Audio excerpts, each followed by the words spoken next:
at the Perth Wildcats, when I arrived 4 years ago, we'd been in the finals every year for 20 years straight.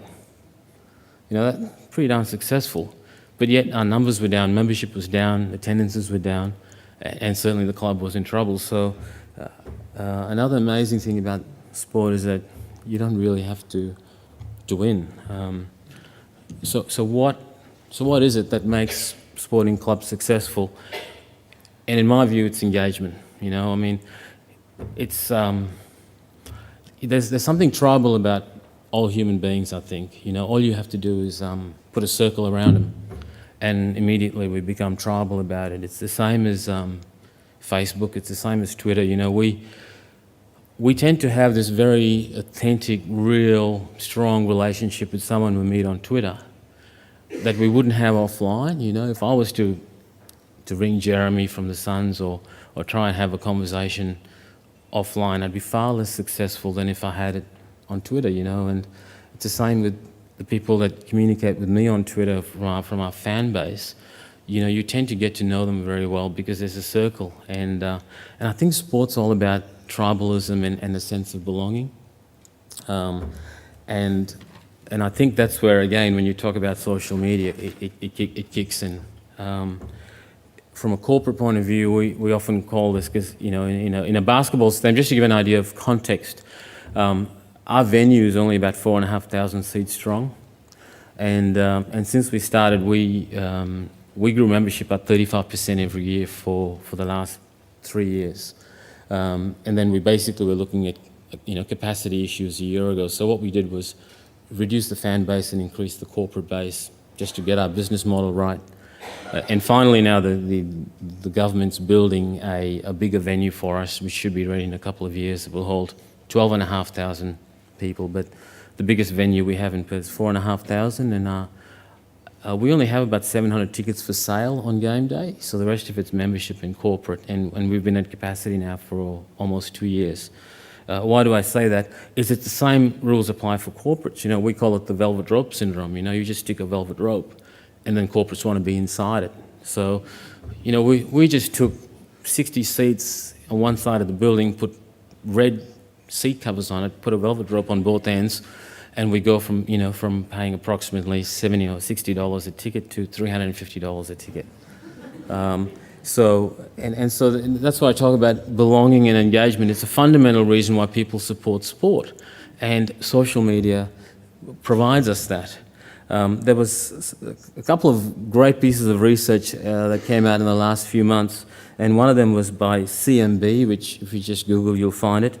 It was done with 500 Facebook fans and 240 Twitter fans.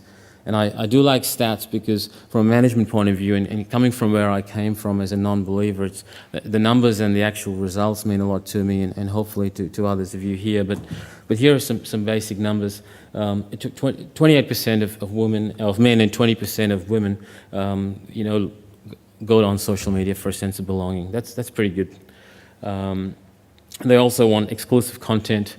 They want to be the first to know, and they want to show others that they support the brand. I mean, that fits right into what we're doing in terms of sport. It's almost custom built for us. The other thing too is that people online don't follow too many brands. And we're right up the hierarchy, pretty much after religion or before it, depending on where you sit. We're one of those big draw cards in terms of brands and tribalism. So if they're going to pick 5, we should be one of them, and there should be. You got to be doing your job badly if you're not one of the 5 brands that people choose to be a part of. And right now there's 20% of people on social media that don't follow any brands at all. So how do we put all this together? We've spent the last 3 months in the off season trying to get our head right in terms of what we're going to do.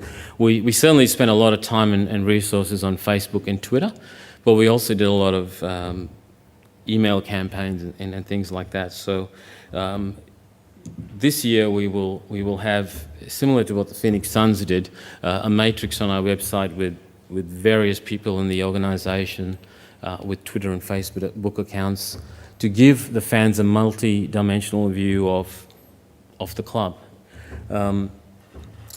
for me, again, through this learning experience, one of the things that I found out very quickly was the importance of, when you say winning isn't everything, what is? I think it's communication and, again, that sense of belonging. This time last year, as some of you know, when the South Dragons went south, we almost didn't have a basketball league in this country. And we were on our knees. And one of the first things that you do in a crisis, certainly from a management perspective, is start over-communicating. And what came out of it was this immense connection with our fans and the rest of the West Australian public. And that really pushed us ahead in terms of our social media. What happened at the club in parallel to all of this was we'd come out of 23 years of making the finals, but we were looking at a 9-year drought of actually winning the championship. So given the 3 years knowledge of basketball that I had, I sacked the coach and 8 players from the team. We had, in fact, I had to spend a week convincing the board I knew what I was doing, and also primarily our fans. You have these corporates who now have this strong relationship with people from the major sponsorship group, and fans who've built this relationship with players who've been there 4 or 5 years, and coaches.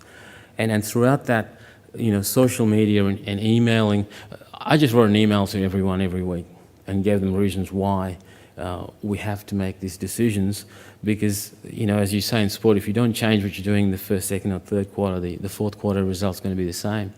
And through providence or good luck, we were lucky enough that those changes worked this year, and we won the championship. But the message really is, it may not be about winning, but it's about engaging your fans, and social media allows us to do that.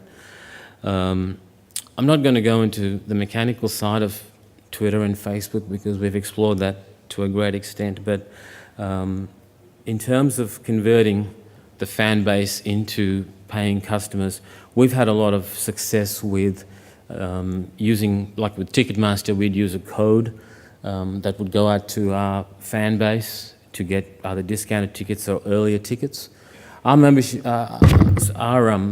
our base is built on approximately a third members and a third of what we call fans, and probably a third who follow the brand but aren't really in, like we don't have their email address or mobile phone numbers just yet.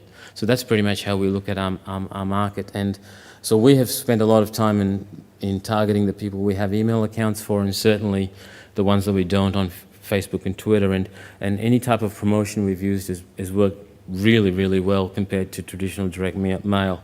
And here's another piece of statistics that I found from that survey, and that is that 51% of Facebook and 67% of Twitter users are likely to buy. Pretty high statistic if you want to talk this through to your management or CEO in terms of justifying social media. And also people on social media tend to be bargain hunters or discounters as well. More than a third of men and 43% of women. In terms of recommendations, we talk about how do you get more fans and how do you get more prospects into fans. You want your membership base to be advocates for you, and again here with social media, it's quite high in terms of people who recommend brands.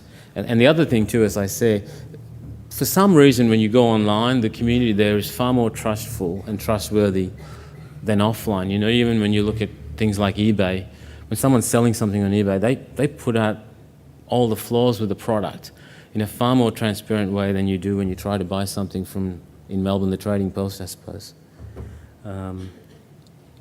Here are some random notes on how to use management in social media. There are no special order, but one of the things for me, from a management point of view, is to spread the risk. You don't really want to pick one or two, and I think that's been raised by others.